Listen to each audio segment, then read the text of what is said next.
കടലായി ശ്രീകൃഷ്ണ ഭഗവാന്റെ തിരുസന്നിധിയിൽ ഇന്ന് ശ്രീമദ് മഹാഭാഗവതത്തിലെ ദശമസ്കന്ധത്തിലെ 57-ാമത്തെ അധ്യായം. ഭഗവാൻ ഹസ്തിനപുരത്ത് പോയ സമയത്ത് സത്രാജിത്തിനെ വധിച്ച് ശതധന്വാവും സമന്തകം കട്ടുകൊണ്ടുപോകുന്നതും അക്രൂരന്റെ കയ്യിൽ ഏൽപ്പിച്ച് ഓടുന്നതും ഭഗവാനും ബലരാമനും ചേർന്ന് പിന്തുടർന്ന് ശതധന്വാവിനെ വധിക്കുന്നതും സമന്തകം കിട്ടാതെ പിന്നീട് അക്രൂരന്റെ കയ്യിൽ കാശിയിൽ സമന്തകം വെച്ച് പുണ്യകർമ്മങ്ങൾ ചെയ്തുകൊണ്ടിരുന്ന അക്രൂരനെ നാട്ടിലേക്ക് വിളിപ്പിച്ച് ദ്വാരകയിൽ മഴയില്ലാതെയാവുകയും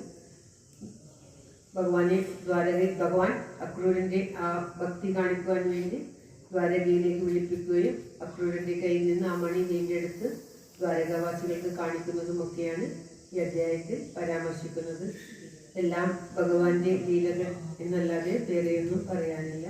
എല്ലാവരുടെയും നന്മയ്ക്കും ആയുരാരോഗ്യ സൗഖ്യത്തിനുമായി പ്രാർത്ഥിച്ചുകൊണ്ട് ശ്രീമദ് മഹാഭാഗവത പ്രാർത്ഥന ശ്ലോകങ്ങൾ. ഓം തത്സത്.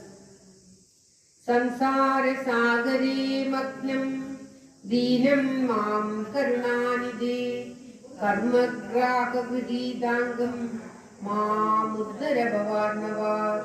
ശ്രീമദ്ഭാഗവതാഖ്യോയം പ്രത്യക്ഷ കൃഷ്ണ ഏവ ഹി ശ്രീകൃതോऽസി മയാ നാഥ മുഖ്യർത്ഥം ഭവസാഗരേ. മനോരഥോ മതീയോയം സഫലഃ സർവദാ ത്വയാ നിർവിഘ്നേനൈവ കർത്തവ്യോ ദാസോഹം തവ കേശവ. ശുഗരൂപ പ്രബോധജ്ഞ സർവശാസ്ത്ര വിശാരദ ഏതത് കഥാ പ്രകാശേന മദജ്ഞാനം വിനാശയ.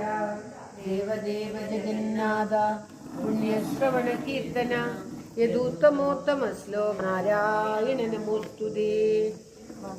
ഭവേ ഭവേദാ ഭക്തി പാദയോസ്തവ ജായതേ തദാ കുരുഷ്വ ദേവേശ നാദസ്തം നോ യദ പ്രഭോ. നാമസങ്കീർത്തനം യസ്യ സർവപാപ പ്രണാശനം പ്രണാമോ ദുഃഖശമന തം നമാമി ഹരിം വരം തം നമാമി ഹരിം വരം.